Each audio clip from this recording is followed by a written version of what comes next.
Attachment लाने के लिए लाइफ में फाइनल उस तक जाना पड़ता है, फाइनल रिजल्ट तक। हर चीज का जो फैक्ट है उसे एक्सेप्ट करना पड़ता है। फैक्ट आपको एग्जांपल से बताता हूं। जैसे मान लो कि आपने बच्चे किए, यू हैव अ किड।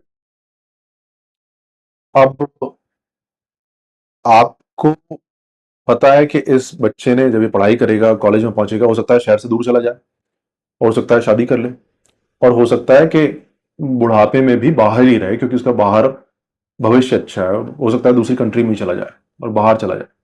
तो इस टाइम पर जरूरी है कि आप डिटैचमेंट रखो थोड़ा सा अपने किड के साथ में भी, क्योंकि आपको पता है वो एक दिन जाना है। तो उस सिचुएशन के लिए भी आपको प्रिपेयर होना है। ये चीज आपको बार बार याद दिलानी है अपने आप को, है ना। तो डिटैचमेंट यहां पर शायद होना चाहिए। अब इस टाइम पर डिटैचमेंट, पहली बात, दो रीजन की वजह से नहीं आए। पहले रीजन को डिस्कस करते हैं। पहला रीजन ये है कि आप शायद अभी बहुत ही सरफेस लेवल पे काम कर रहे हो। आपको जो दुनिया ने बोल दिया वो आपने मान लिया। दुनिया ने आपको क्या बोला है? दुनिया ने बोला है कि बड़ा बच्चे होते हैं, बच्चों की ड्यूटी ये होती है, पेरेंट्स की ड्यूटी ये होती है। बच्चे बड़े हो जाते हैं, फिर उनकी ड्यूटी ये होती है, फिर ये होता है।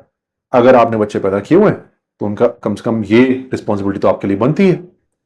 और बच्चों को ऐसा होना चाहिए, आपको ऐसा होना चाहिए। ये आपको बहुत सारे मेंटल कंस्ट्रक्ट सोसाइटी ने दिए हुए हैं और आप बचपन से लेकर आज तक सुन रहे हो। तो पहली चीज, डिटैचमेंट के लिए आपको फैक्ट्स की तरफ जाना पड़ता है। आपको मेंटल कंस्ट्रक्ट्स के परे फैक्ट्स देखने पड़ते हैं। अब फैक्ट्स क्या है? मान लो कि इस केस में देखो, जब मैं बच्चों के बारे में बातें करता हूं तो कभी ये मत सोचना कि मैं एक पर्टिकुलर आइडियोलॉजी रखता हूं कि बच्चे होने चाहिए फिर नहीं होने चाहिए। अगर मैं मेरे बच्चे नहीं है तो फिर मैं ये आइडियोलॉजी नहीं रखता हूं कि बच्चे नहीं होने चाहिए। मैं ये रखता हूं कि मुझे नहीं करने। ठीक है। तो आप कभी ये मत सोचना कि मैं किसी को जज कर रहा हूँ कि अगर उसके हैं, तो मैं ये नहीं करता। मेरी लाइफ अपनी, मेरी अपनी एक जर्नी, तो मैं अपनी जर्नी को एकदम सेपरेट देखता हूँ और मेरी जर्नी में मुझे ये ठीक लगता है। आपकी जर्नी में हो सकता है कि कुछ और लगता हो आपको। किसी और की जर्नी में हो सकता है शादी ना करना हो उसे, किसी की जर्नी में हो सकता है उसे 10 बच्चे पैदा करना हो। तो सब अपने अपने हिसाब से, है ना, जिसको जैसी जर्नी में जो ठीक लगता है। सो अब आप मान लो कि इसमें फैक्ट क्या है, हम इसके बारे में बात कर रहे थे। फैक्ट ये है कि जिन लोगों को डिटैचमेंट प्रैक्टिस करना है, फैक्ट देखो कि जब आपने बच्चे के बारे में सोचा कि मुझे बच्चे करने हैं, तो आपने क्या सोचा? आपने कुछ ना कुछ अपने बारे में सोचा कि मुझे बच्चे कर लेने चाहिए, क्योंकि अगर मैं बच्चे नहीं करूंगा तो मुझे 40-50 साल का जब मैं हो जाऊंगा तो मुझे अकेलापन फील होगा। और होता है कई लोगों को। ट्रू प्रॉब्लम, जब मैं बच्चे पैदा करूंगा तो बच्चा छोटा होगा, फिर थोड़ा धीरे धीरे बड़ा होगा, उसकी जर्नी के थ्रू मैं अपने बचपन को जी लूंगा। बच्चे की वजह से जिंदगी में जो मोनोटोनस सी लाइफ हो गई हस्बैंड वाइफ के बीच में, तो थोड़ा सा एक्साइटमेंट आ जाएगा। वो भी ट्रू है, मतलब ये सारी प्रॉब्लम्स हैं, उन प्रॉब्लम्स के सॉल्यूशन जेन्युइन है। ठीक है। आप ये सोच के कर रहे हो, सोसाइटी ने आपको कंस्ट्रक्ट दिया हुआ है कि बच्चे तो हम इसलिए करते हैं क्योंकि बच्चों की भलाई हो जाती है। हमने किसी को इस जिंदगी में लेकर आए हैं, हमने उसके ऊपर उपकार किया। ये फैक्ट नहीं है। फैक्ट ये है कि आपने अपने बारे में सोचा और आपको जेन्युइन लगे, आपको ठीक लगा कि हाँ, ये प्रॉब्लम मेरी सॉल्व हो सकती है अगर मैं बच्चा करता हूं। This is the fact. Fact के बारे में सोचोगे तो डिटैचमेंट में प्रॉब्लम नहीं आएगी। अब आपने जब उसको उस नजर से देखा, आपने देखा हाँ, ये मैंने इसलिए किया हुआ है। अब ये एक इंडिपेंडेंट पर्सन है, ये एक इंडिपेंडेंट लाइफ है, और ये इंडिपेंडेंट लाइफ है, ये तो अपनी तरीके से चल सकती है। जो दूसरों ने मुझे बोला हुआ है कि ये तो तुम्हारा उपकार के तले जी रहा है, इसकी तो ये ड्यूटी बनती है, उसकी वो ड्यूटी, ये रिस्पॉन्सिबिलिटी है, जो सोसाइटी ने बताया है वो सही नहीं है। फैक्ट के हिसाब से देखें तो ये इंडिपेंडेंट लाइफ है, ये कहीं भी जा सकती है, कोई भरोसा नहीं है इसका।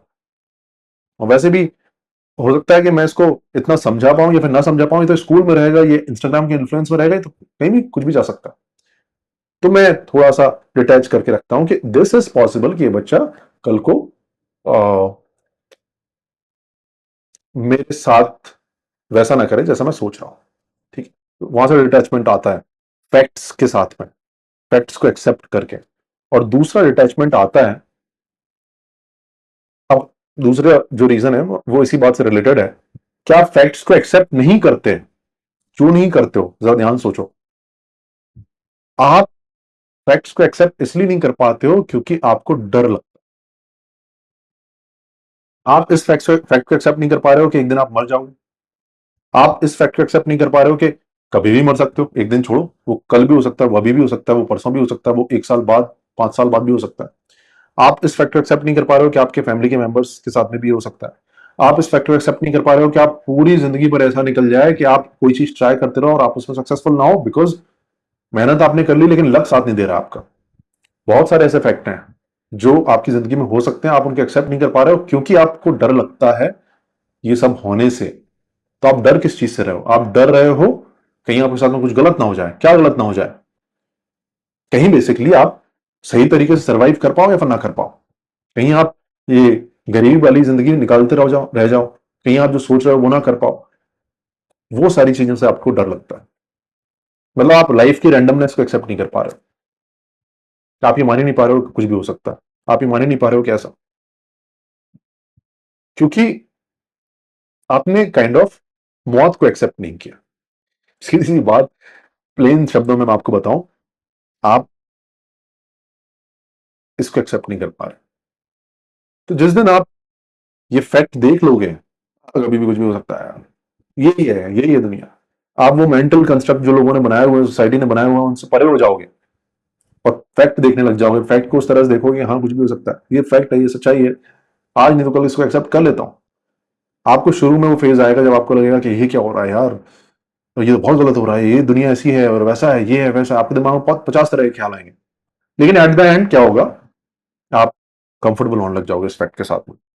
जैसे आप ये मान लोगे कि हाँ, आज हूं कल नहीं हूं, आज ये है कल नहीं है, ये रिश्तेदार है कल नहीं है, सक्सेस है कल नहीं है, हो सकता है जिंदगी और फेलियर चले, हो सकता है आज हूं कल कैंसर हो जाए। हम बोलते हैं ऐसा मत बोलो, ऐसा मत बोलो।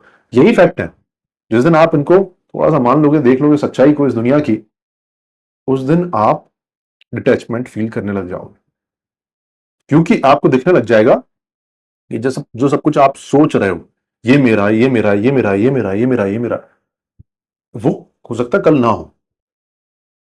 तो जो सच्चाई है दुनिया की, वो क्या है? वो मैं ही हूं। मैं अकेला हूं। सच्चाई मेरे लिए, है ना? ये हाथ भी शायद मेरे नहीं है। कल को हो सकता है ये भी कट जाए, कुछ भी हो सकता है ना? सो तो सच्चाई क्या है? सच्चाई ये है कि आप बस एक शायद कॉन्शियसनेस हो, शायद आप एक सेंसर हो जो सब कुछ देख रहा है, शायद आपके अंदर थोड़ी बहुत कॉन्शियसनेस है जो कुछ ना कुछ करने की कोशिश कर रहा है। यही सच्चाई। जितना ज्यादा आप इसको देखोगे उतना ज्यादा आप डिटैचमेंट फील करने लग जाओगे। ये है रियल डिटैचमेंट का तरीका। सच्चाइयों को देखना, सच्चाइयों को एक्सेप्ट करना, मेंटल कंस्ट्रक्ट जो सोसाइटी ने बनाए हैं उनके अंदर तक झांकना, और अपने आप डिटैचमेंट आने लग जाती। फिर आप एक इंडिपेंडेंट सोल की तरह दुनिया में जाने लग जाओगे। फिर जो भी आपके साथ में गलत होगा आपको ज्यादा परेशान नहीं करेगा। फिर जो भी आपके साथ में अच्छा होगा आपको पता है कि ये भी टेम्परेरी हो सकता है, वो भी आपको ज्यादा खुश नहीं करेगा। This is how detachment is made.